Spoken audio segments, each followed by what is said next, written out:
Good evening, everyone, and welcome to Digging Deeper number 260. The purpose of our Digging Deeper moments is to take God's Word to God's world, and we're so glad that you joined us. Last week in our study of how to understand the Bible, we began comparing our proof text, which is Genesis 6, 1 through 4, with other verses found in the Bible. And in doing so, we found that Deuteronomy 32:8, which is often used as evidence for the fallen angel interpretation of Genesis 6, 1 through 4, isn't conclusive. Tonight, we're going to compare Genesis 6, 1 through 4 with the book of Jude, verses 5 through 7, and 2 Peter chapter 2, verses 4 through 8. This is where the fallen angel view does get some traction. We've been quoting Genesis 6, 1 through 4, which says, "Now it came to pass, when men began to multiply on the face of the earth, and the daughters were born to them, that the sons of God saw the daughters of men, that they were beautiful, and they took wives for themselves of all whom they chose. And the Lord said, My spirit shall not strive with man forever, for he is indeed flesh. Yet his days shall be 120 years. There were giants on the earth in those days, and also afterwards, when the sons of God came into the daughters of men, and they bore children to them. Those were the mighty men of old, men of renown." According to the fallen angel view, these views are telling us that angels left their proper dwelling place in heaven in order to cohabitate with human women. And after they had offspring, they are called Nephilim, which are also known as giants. Jude 5 through 7 says, "But I want to remind you," and remember this is a New Testament text, we're still in comparison, we're comparing text. "Though you once knew this, that the Lord, having saved the people out of the land of Egypt, afterward destroyed those who did not believe. And the angels who did not keep their proper domain, but left their own abode, he has reserved in everlasting chains under darkness for the judgment of the great day. As Sodom and Gomorrah and the cities around them in similar manner to these, having given themselves over sexual immorality and gone after strange flesh, are set forth as an example, suffering the vengeance of eternal fire." 2 Peter 4:8 says something similar when it says, "For if God did not spare the angels who sinned, but cast them down to hell and delivered them into chains of darkness to be reserved for judgment, and did not spare the ancient world, but saved Noah, one of 8 people, a preacher of righteousness, bringing in the flood on the world of the ungodly, and turning the cities of Sodom and Gomorrah into ashes, condemning them to destruction, making them an example to those who afterward would live ungodly, and delivered righteous Lot, who was oppressed by the filthy conduct of the wicked. For that righteous man, dwelling among them, tormented his righteous soul from day to day, seeing and hearing their lawless deeds." Now, speaking of these two New Testament texts, Dr. Peter Gentry writes, speaking of the fallen angel view, he says the third option, the first two being the line of Seth argument and ancient kings, however, should be seriously considered, this is the fallen angel view, since the exact expression sons of God refers consistently and exclusively to angelic beings in the Old Testament. Job 1:6, 2:1, 38:7, Psalm 9, Daniel 3:25. Now, I somewhat disagree with that statement, but he's an authority on it.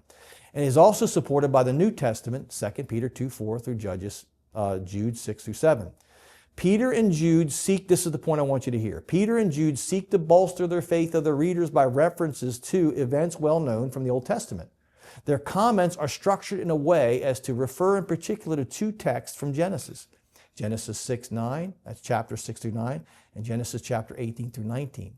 They speak of angels who sinned and were cast into a particular prison, awaiting further judgment. According to Jude, both examples, angels and cities of the plain, involved gross immorality.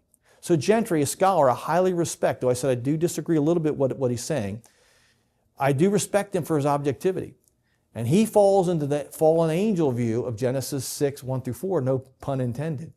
However, Gentry differs from the usual fallen angel view when speaking of Genesis 6:4, which says, "There were giants on the earth in those days, and also afterwards, when the sons of God came into the daughters of men, and they bore children to them. They were the mighty men who were of old, men of renown." Gentry writes, and I apologize for being so technical, but this is important to substantiate our point.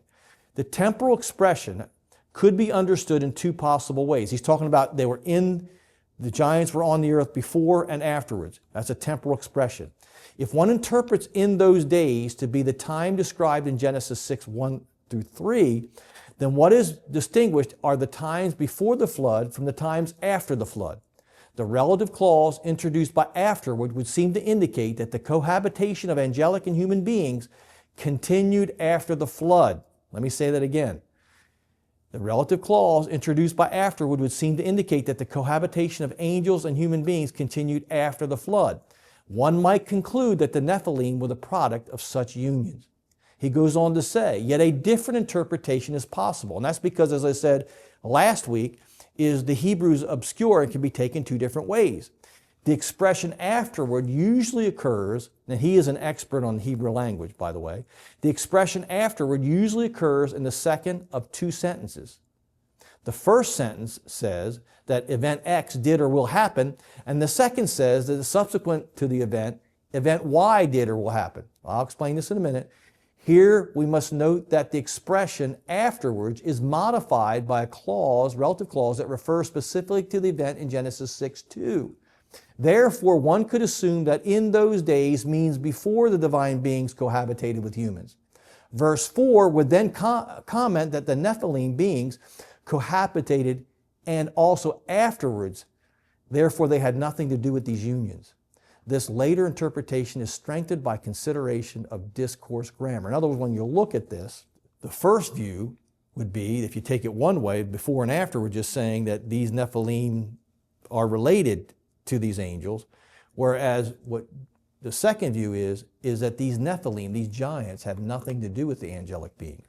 Now, I know that was long and detailed, but in short, he's saying that something that's very important, that in Genesis 6:1-4, Moses is demythologizing the Nephilim, telling the Israelites that the giants aren't demigods. You remember in the movies, the demigods where, Zeus would have a relationship with somebody and produce a demigod.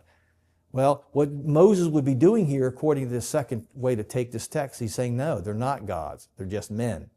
And this, my friends, fits the overall context of Genesis chapters 1-11. We're back to context. For as I've shown in other digging deeper moments, in Genesis chapter 1, Moses demythologizes creation. He takes all the gods and goddesses out of it. And that would have been very clear to anybody reading the text back in those days. And in Genesis 11:1-9, he demythologizes the Tower of Babel event. And so now we have this third event in the middle, and he seems to be demythologizing it as well. But in the book of Numbers, we meet these giants again. And Joshua's telling them they're just men. He just tells them, not men, they're not gods. And see, what might have been happening here, and I think this is a very strong possibility, is that Moses is trying to let the Israelites see that the people they're about to fight, the giants and the nations they're going to fight, they're just men. They're not gods. He's demythologizing them. He's bringing them down from heaven to earth, so when they go to fight them, they'll have courage to do so. I think that fits the overall context much better than some of these other views. And the second thing we see about the context in Genesis 6:1-4 is when it talks about men just marrying whomever they will. One of the things that got Israel in trouble was intermarrying with the nations of the world, which Deuteronomy chapter 7 tells them not to do. And so the context fits them marrying or staying, not marrying anybody they want, but making sure that they follow God's directive on that. And here's another example of that. And so it's not so much about men marrying or women marrying angels as it's a warning of the Israelite men not marrying the daughters of other nations, because it created corruption before the flood. It created corruption after Israel became a nation as well. But we can't be absolutely sure. But that's how I tend to agree with Gentry on this one. And so here we are. Here's our table. If you look at our table, we have the 5 views. And now when we put comparison, Deuteronomy 32:8 is inconclusive. But I would have to go along with the fallen angel view that Jude and Peter both are referring to fallen angels in the text. I'm going to say, okay, it's leaning that way. Just like I said, these others are leaning. But again, they're not conclusive. And so we're still got more work to do. But you can see how we're processing through the text by looking at all these things before we come to our conclusion and make an interpretative guess. And guess, my friends, is about the best I think we're going to be able to do. What we are showing you is that if we will get in the habit of looking at a text through the grid of content, context, communication style, comparison, and Christ, you will get a better understanding of what the Bible is saying and be able to avoid extremes and going off into a ditch. Now, next week, we're going to look at what Jesus has to say, if anything, about Genesis 6:1-4. If this lesson's helped you, please like us on Facebook, follow us on Instagram, subscribe to our YouTube channel, or check out our live podcast on either Apple or Spotify, and be sure to share this lesson with a friend. And I hope to see you next week.